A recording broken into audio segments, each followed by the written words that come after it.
Welcome to another update video. We're gonna jump straight into it with some footage of a Ukrainian UAV dropping mortars on a Russian T-80 tank.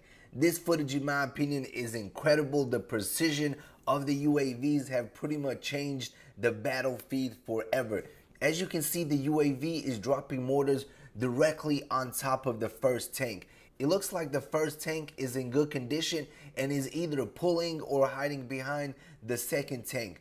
But the UAV makes easy work of both of them. Also, there's artillery going around everywhere. So the UAV and the artillery are pretty much coordinating to destroy these two pieces of equipment. And if you look around, you will see a lot of craters from the artillery. This type of environment is very dangerous for foot soldiers. And after it is all said and done, both pieces of equipment are totally destroyed. And now let me give you some stats. The Russian 4th Tank Division had 2 tank regiments. In each one they had around 93 tanks of different variants. But after their losses in Izium, it lost nearly a full regiment of T-80 tanks. That is pretty much half of its total tanks that were not in storage. Major losses for the Russian military. Also, when we take a look at the deep state map to see what has happened since yesterday, you will see that there's a little bit more blue in the Kharkiv region. But things are getting very interested in Liam. It looks like the Ukrainian forces have cut off this road,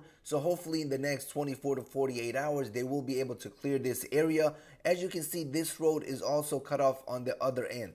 And Ukrainian forces have made a breakthrough right here and in this area as well. So they're pretty much trying to surround this little town. The 30th Separate Motorized Rifle Brigade and the 201st Motorized Rifle Division will be encircled. They will have no option but to either flee or surrender to the Ukrainian forces. Once this town is fully secured, then the Ukrainian forces can go eastward into Severodonetsk and Lysychansk.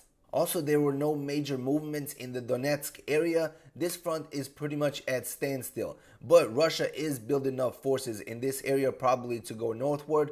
Also, when we take a look at Kherson, you will see a slight improvement in this area right here. Check it out. It looks like the Ukrainian forces are expanding deeper into the Kherson territory. I believe over the next couple of days to a week, the defense lines in Kherson are going to start cracking. And all of these forces that are right here will be either trapped, or they will be forced to surrender, or they will be forced to flee to Kherson city. But either way, this area will be blue. It is just a matter of time. It is officially confirmed. Iran has been sending and transferring UAVs to Russia, and those UAVs have made it to the Ukrainian battlefield. Here are some pictures of a Shahed 136 kamikaze UAV that was found in the Kharkiv region. So this footage pretty much confirms that Russia is buying UAVs from Iran. There are also rumors that Russia is buying shells and requesting military support from China and North Korea. And I wouldn't be surprised at all if North Korea sends some personnel to fight alongside Russia.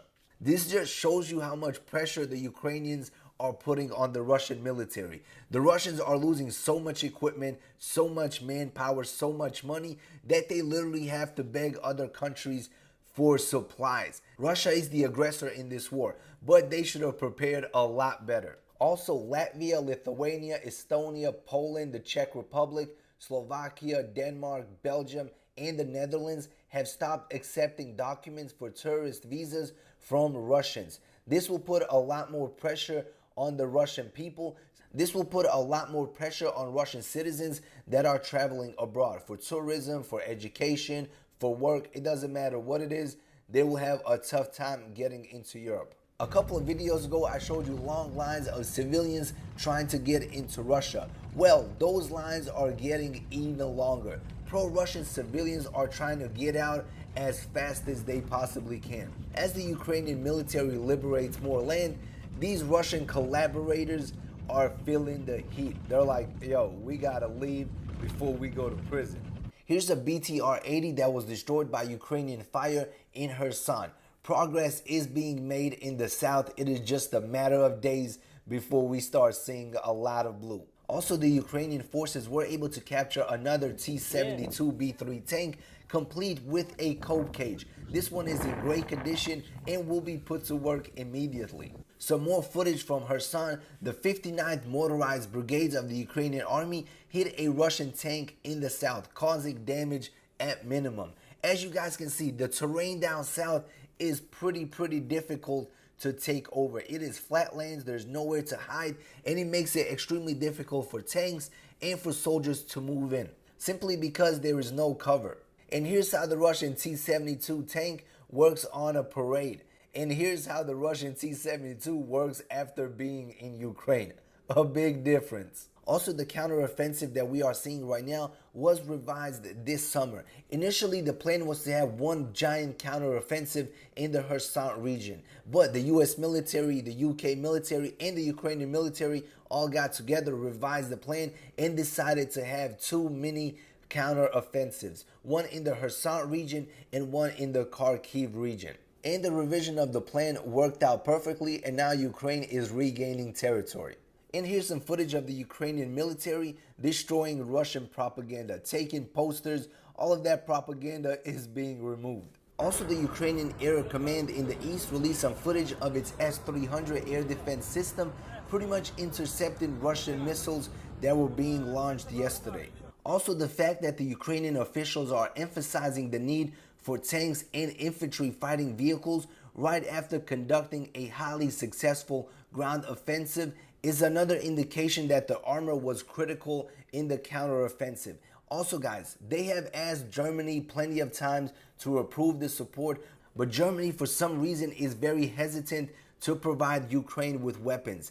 It almost feels like Germany is like the inside man for Russia. Germany has been blocking weapon supplies since the beginning of the war. Russia does really have a tight hold on Germany, but hopefully in the next couple of months, Germany will get to its senses and they will fund Ukraine with more weapons that they need.